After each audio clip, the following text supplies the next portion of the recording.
নমস্কার বন্ধুরা, ইন্দ্রাণীস কিচেনের আরও একটা নতুন ভিডিওতে সবাইকে স্বাগত জানাই।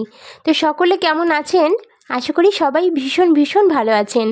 আর আজকে আমি শীতের দুপুরে গরম ধোয়া ওঠা ভাতের সাথে খাবার জন্য একটা নিরামিষ রেসিপি শেয়ার করছি।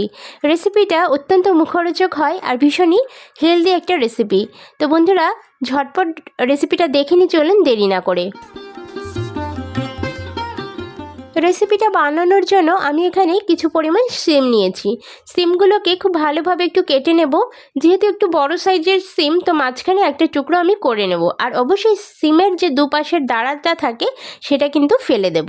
তো একই রকমভাবে সবগুলো সিম আমি কেটে নিচ্ছি।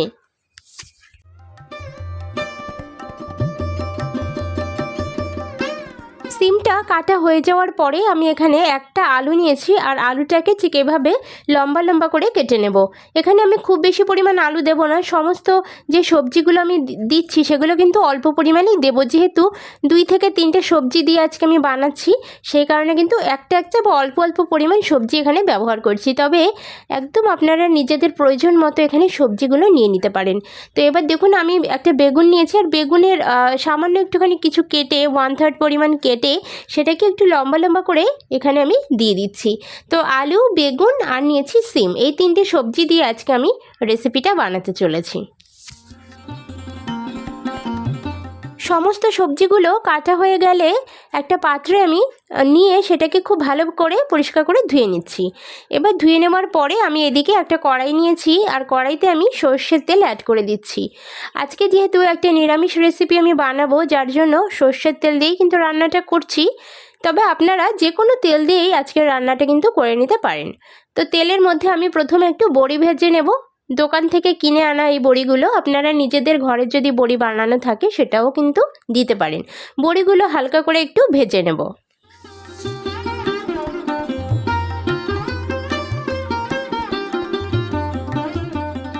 বড়িটা ভেজে নিয়ে তুলে নিচ্ছি। এবার যে তেলটা রয়েছে সেই তেলের মধ্যে আমি আরও বেশ কিছুটা তেল অ্যাড করে দিচ্ছি। আর তেলটা দেওয়ার পরে তেলটা একটু গরম করে নিয়ে তাতে আমি বেগুনগুলোকে প্রথমে ভেজে নেব। তো তার জন্য আমি বেগুন অ্যাড করে দিচ্ছি। আর বেগুনটা ভাজার সময় অবশ্যই এতে একটুখানি নুন আর হলুদ দিয়ে ভাজতে হবে। তো আপনারা যদি পারেন অবশ্যই নুন আর হলুদ মাখিয়ে বেগুনটাকে কিছুক্ষণ আগেও রেখে দিতে পারেন। এতে ভাজার সময় বেগুন কিন্তু খুব বেশি তেল টানবে না। তো সেই কারণে নুন আর হলুদ মাখিয়ে রেখে দিয়ে তারপরেও কিন্তু ভেজে নিতে পারেন। এবার আমি নুন আর হলুদ দিয়ে দিচ্ছি, দিয়ে বেগুনটাকে খুব ভালোভাবে ভেজে নেব।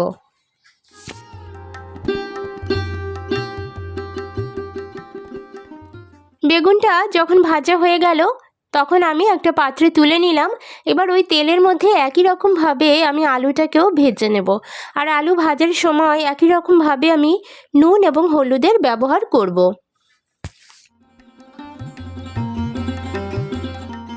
পরিমাণ মতো নুন আর হলুদ দিয়ে আমি আলুটাকে ভেজে নেব। আর আজকে যেহেতু আমি সবজির রেসিপি বানাচ্ছি, সেই জন্য অবশ্যই কিন্তু সবজিগুলোকে ভেজে নিয়ে রান্না করতে হবে। এতে করে রেসিপিটার টেস্ট কিন্তু দ্বিগুণ বেড়ে যাবে।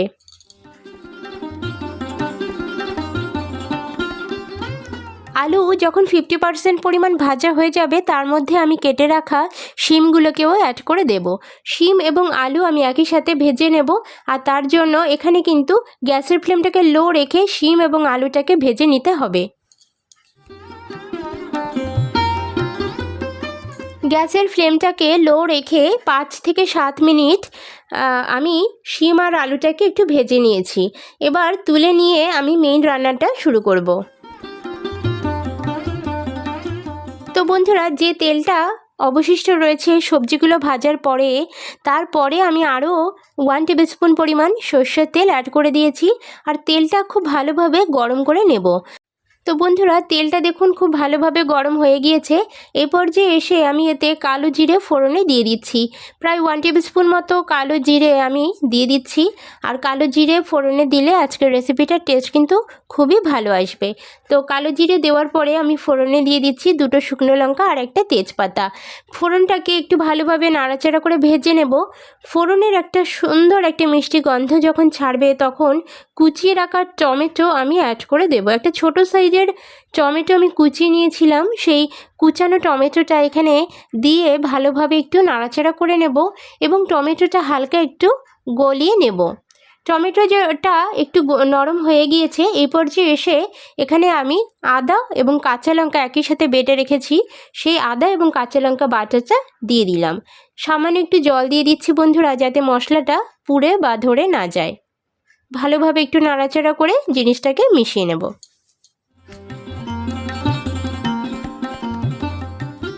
এবার আমি এখানে কিছু গুঁড়ো মশলা ব্যবহার করছি। তো প্রথমে হলুদের গুঁড়ো দিয়েছি 1/4 টেবিল স্পুন পরিমাণ, তারপরে জিরের গুঁড়ো এবং ধনিয়ার গুঁড়ো 1/4 টেবিল স্পুন পরিমাণ করেই দিয়ে দিয়েছি। আজকে খুব বেশি গুঁড়ো মশলাগুলো কিন্তু ব্যবহার করার প্রয়োজন নেই, যেহেতু একটা নিরামিষ রেসিপি, তারপরে আবার সবজির রেসিপি, তো সেই কারণে গুঁড়ো মশলাগুলো টেস্টের জন্য অল্প করে দিতে হবে, খুব বেশি দিলে কিন্তু ভালো লাগবে না খেতে। সামান্য একটু জল দিয়ে মশলাটাকে একটুখানি কষিয়ে নেব। আর এখানে দেখুন আমি সুন্দর একটা কালার আনার জন্য একটু Kashmiri red chilli powder add করে দিচ্ছি। তবে এটা কিন্তু একদমই অপশনাল, আপনারা চাইলে দিতে পারেন। এটা আমি শুধুমাত্র কালারের জন্য দিচ্ছি, এটাতে কিন্তু কোনো রকম ঝাল হয় না। তো কাশ্মীরি রেড চিলি পাউডারটা দিয়ে মশলাটাকে খুব সুন্দরভাবে কষিয়ে নেব এবং যতক্ষণ না পর্যন্ত তেল ছেড়ে দেয় ততক্ষণ মশলাটাকে কষাতে থাকবো।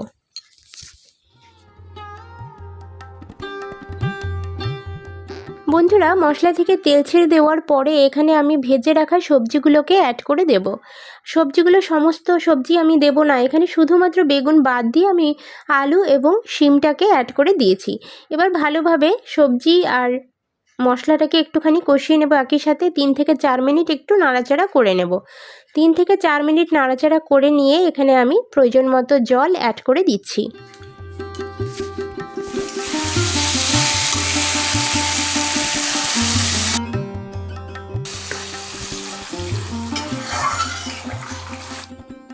জলটা দেওয়ার পরে ভালোভাবে একটু নাড়াচাড়া করে মিশিয়ে নিলাম। এবার অপেক্ষা করব ঝোলটা ফুটে ওঠার জন্য।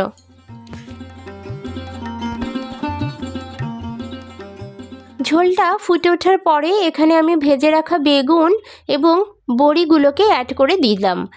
বেগুনটা একটু পরে দিলাম আর বড়িটাও আমি একই সাথেই দিলাম। এই সময় দিয়ে দিচ্ছি বন্ধুরা, যাতে বড়িগুলো সম্পূর্ণভাবে ভেঙে না যায়। তো ভালোভাবে একটু নাড়াচাড়া করে মিশিয়ে নিতে হবে এবং ঢাকনা চাপা দিয়ে কুক করে নিতে হবে। 5 থেকে 7 মিনিট কুক করে নিয়েছি বন্ধুরা। এবার এখানে এসে আমি কিছু জিনিস এতে অ্যাড করব টেস্টের জন্য। তো প্রথমে দেখুন দুটো কাঁচা লঙ্কা অ্যাড করে দিচ্ছি। লঙ্কাটা একদম নিজেদের পছন্দ অনুযায়ী দিয়ে দেবেন, কম বা বেশি করে।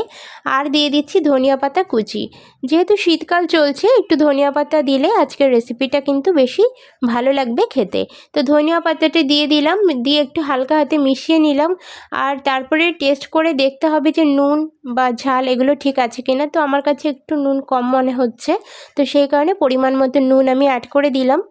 আর প্রত্যেকবার সবজি ভাজার সময় আমরা যেহেতু নুন দিয়েছিলাম, তাই কিন্তু আলাদা করে আর কোনো নুন আমি প্রথম দিকে অ্যাড করিনি। সবার শেষে নামানোর আগেই টেস্ট করে দেখতে হবে, ছেঁকে দেখতে হবে। এবার দেখুন এখানে আমি দিলাম পরিমাণ মতো চিনি। এখানে প্রায় 1/4 টেবিল স্পুন পরিমাণ চিনি অ্যাড করে দিলাম। যেহেতু নিরামিষ রেসিপি, চিনিটা দিলে রেসিপিটার টেস্টের খুব সুন্দরভাবে ব্যালেন্স হবে। তো চিনিটা দিয়ে ভালোভাবে নাড়াচাড়া করে মিশিয়ে নিলাম। চিনি দেওয়ার পরে গ্যাসের ফ্লেমটাকে বন্ধ করে আমি রেস্টে রেখেছিলাম 5 মিনিটের জন্য। তারপরে গরম গরম ভাতের সাথে পরিবেশন করেছিলাম। বাড়ির সকলে এই একটা পদ দিয়েই কিন্তু চেটেপুটে ভাত খেয়েছিল। সেদিন আর কোনো কিছুরই প্রয়োজন হয়নি। তো বন্ধুরা, আজকের রেসিপিটা আপনার কেমন লাগলো আমাকে কিন্তু কমেন্ট সেকশনে জানাতে ভুলবেন না। ভালো লাগলে অবশ্যই একটা লাইক করার অনুরোধ রইল। আর এরকমই নিত্য নতুন রেসিপি দেখার জন্য আমার চ্যানেলটাকে সাবস্ক্রাইব করে বেল আইকন এবং নোটিফিকেশান অন করে রাখার অনুরোধ রইল। দেখা হচ্ছে নতুন ভিডিওর সাথে। ততক্ষণের জন্য সকলে খুব ভালো থাকুন, সুস্থ থাকুন। ধন্যবাদ।